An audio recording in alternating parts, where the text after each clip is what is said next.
Hi, my name is Lauren White, and my topic that I've chosen to do my presentation on is architecture in the Renaissance period. The Renaissance was such an important era because it consisted of many changes, especially in the categories of art and culture in Europe. Renaissance architecture was originated in Florence, Italy in the early 15th century, and then eventually was known all throughout Europe. Um, the Renaissance architecture embraced distinguishing features of classical Roman architecture, and also the features that made Renaissance architecture so unique consisted of round arches, columns, and domes. So, while researching the architecture of the Renaissance period, two names really stood out to me. The first one being Filippo Brunelleschi. Filippo Brunelleschi was considered to be the first Renaissance architect, and he also designed Sagrestia Vecchia, which is considered to be one of his greatest accomplishments. The second architect is Leon Battista Alberti. Leon worked as an architect starting in the 1950s. He is known for his wide range of artwork that consisted of paintings, sculptures, and architecture.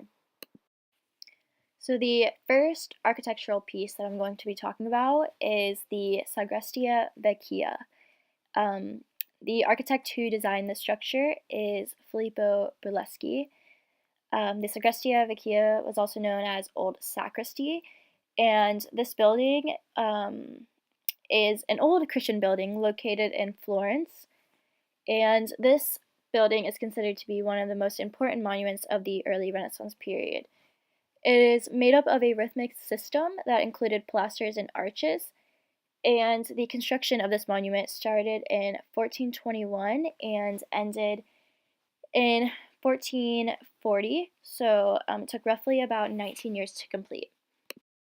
The next architectural piece I will be talking about is the Santa Maria Novella, and the architect behind this is Donato Bramante.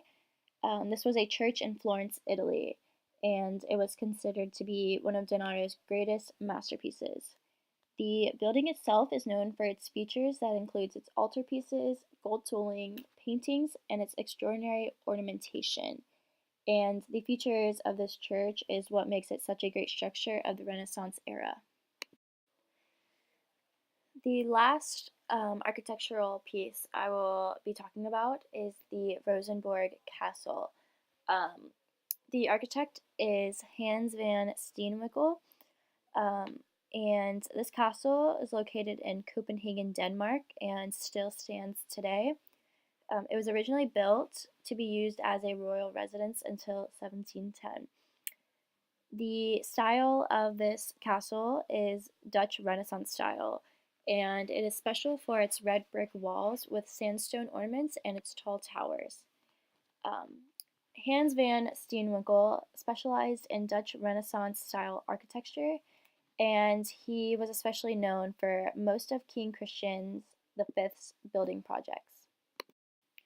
Now on to how the Renaissance era has influenced our architecture today. Um, so the Renaissance has really influenced the way we build homes and buildings today.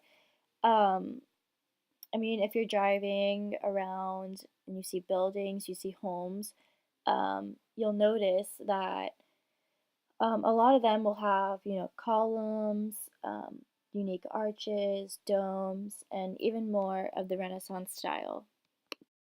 This is a really familiar building, especially if you live in the United States.